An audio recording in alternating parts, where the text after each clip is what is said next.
Thank you for joining Old Black Hollywood. My name is Claire, and I will be your host who will be sharing information with you about old Black Hollywood actors from the early 1900s to the 1970s who paved the way for the new Black Hollywood of today. So let's begin with the show.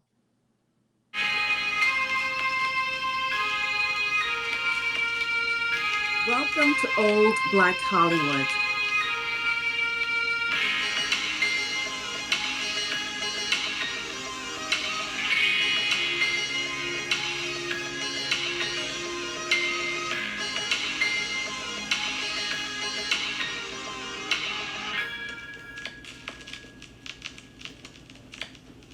Now, let us first begin to talk about Dorothy Dandridge.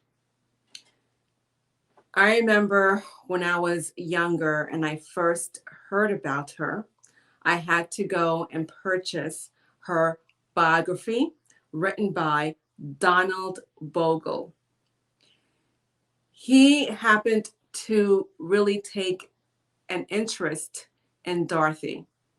He felt truly that she deserved her flowers and a platform. She was in many films and well recognized, and she was nominated for an Oscar for Best Actress for her role in Carmen Jones. So, of course, Donald Bogle wanted everyone to know about her, and I'm glad he fought to make sure her biography was written and published so someone like me was able to be introduced to the famous Dorothy Dandridge. Now, her story was, of course, sad. She had a very sad childhood. And of course, her as a teenager, she also had a big challenge. And of course, it all was because of the decisions her mother, Ruby, made for both her daughters, Vivian, who was Dorothy's older sister. And from my understanding, according to the biography, Ruby walked out on Dorothy's and Vivian's father. His name was Cecil.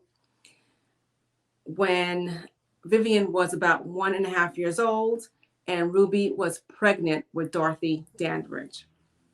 And according to the biography written by Donald Bogle, her father made quite a few attempts to try to locate them, but he didn't succeed in that. So, of course, Ruby was able to raise her daughters along with her lover. And that's when Dorothy's and Vivian's challenges began. Ruby's lover often used to physically harm Dorothy and her sister Vivian. And at one point, when Dorothy was a teenager, Ruby's lover violated her by wanting to check to make sure that Dorothy was still a virgin. Now, we all know that Dorothy was born on November 9th, 1922. So, of course, Ruby was very happy, and her goal was to prepare her daughters to be introduced to the show business world. Now, when Dorothy and Vivian were like about 7, 9, or 10 years old, that's when her mother decided to start a group. And they did find one more girl to make it a trio, and they were called the Dandridge Sisters. And they became well known, and they traveled around the world, from what I read in the book, of course, and the documentary I watched about Dorothy Dandridge.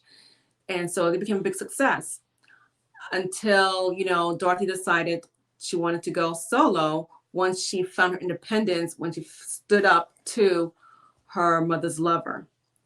And that was a great feeling. So basically, as Dorothy went off on her own to auditions, she became successful at it. She was able to get a few major roles. Her first major role, she played a servant. Okay, and it was in a movie with John Wayne. I think the movie's name was Louisiana Lady, I believe it was. Now, after that, she kept getting more good roles. Now, unfortunately, her getting good roles and earning some money, she became the family breadwinner.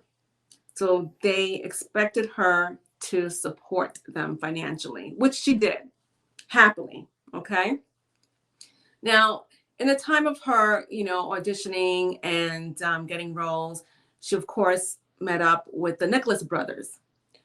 And one of the brothers, Harold Nicholas, and her, of course, developed a romantic relationship. And later they were married.